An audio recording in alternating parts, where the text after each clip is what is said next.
Howdy folks, Doc here with a cool tool alert, and today it's the Snap-on 786CF flush cutting pliers, and I did a review, or did an unboxing I guess, when these came in, and I've used them a bunch since, and I really like them. They haven't loosened up a whole lot, but they're definitely fine. This was that cap that came with the pliers. It just snaps on. When I first looked at it, I wasn't sure how it came off. Now that I spend a second, it just pops on and off. It's like a little clamp right there, which you should do to keep the tips of these protected, or the edges here, in case you drop them or other tools bump into it.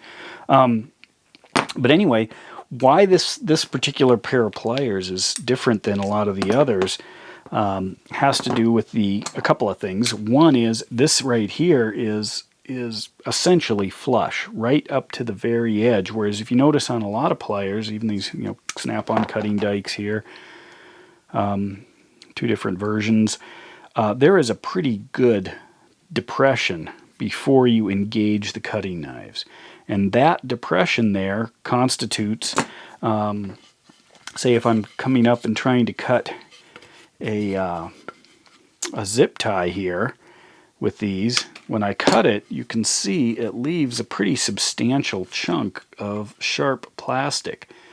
And routinely, when if you've got some cable management or hoses or things like that in cars or electronics or whatever, and then you reach by and then this thing scratches you, it's not much fun. So the flush cut was designed to take that right down to the edge, the bottom, where there's nothing. You can see, it'll clean this up. In fact, I might even be able to get a little closer. There we go. There's nothing there. You can see by the, maybe by the lack of shadow. So I can go right up to the very edge. A lot of pliers, they come close. There's some Knipex. The Kleins that I like for other things, it's pretty small, but there's still a substantial difference. I can't cut flush. I can try it at an angle, but I can't quite get there with these kinds of pliers. And then there's some others I'll show you in different reasons that these might still be needed. Here's the giant Klein. It's kind of a journeyman. I love these things. Great big dikes. But you could take a bath in that space. It's huge. So there's no way you can cut something close. The other thing that these pliers do, or that these do, is allow you to very easily sneak right up on something and snip it off. In this case, I might have to search for where there's a little bit of a bow there, but in reality, I can go right to the edge and snip them. Whereas some pliers like this, I might have to stick them into the wood, or in this case, like a cable bundle, and risk cutting. See, like that. In order to get these things in there to cut, I'm going to have to push them in far enough that there's a chance I may grab something else besides that zip tie. So let's snip these off first. I'll do it with, I'll try this one here. If I cut it, quite a bit of a remaining sharp spot there. Let's try it now with these. I'm going to press on them and snip it off. Got it all the way down. You could sleep on that, it's so smooth. Let's try these big ones here. Grab with that. That's a huge chunk remaining here. And I can go in with my cool tool Snap-ons right here. Take it right down. Absolutely flush. Not a cheap plier to do that, but works pretty well. And then if I wanted to get into a tight spot, that tip allows me to just grab just what I need and cut it free. Whereas bigger pliers, bigger dikes, I'm going to have to wedge them in a little bit further, and there's a chance that I may damage the material I'm working with. I'm going to go in with these. I can just nip just what I want. In fact, I didn't even go deep enough there, but I can grab them. I might even go in under this way, but there it is. Just cut them perfect. Nice and sharp. Now another test I wanted to show you. Well, I can do it on this wood as well, and about where you can actually see how these can grab differently under here. Even if I wanted to try to snip a corner. But basically, I can just go right up flush, not a mark on the wood. If I was trying to do that on the with something like this, trying to get in there, I'd have to squeeze down harder, and I may damage the material. Anyway, enough of that probably. Let's take a look at cutting some cord. Now, got a handful of different pliers here. Should be no surprise that cutting cord with dikes is hit or miss. So here we go. I'm going to snip this. Maybe I'll drop it down in the corner. Not real good. Maybe right in the middle. Kind of smashed it. Didn't do a very good job out at the tip. Almost nothing. Those are snap-ons too. Try this guy. Don't have to go through all of it, but look at that. That one up at the tip I did a little bit better on, but still kind of incomplete.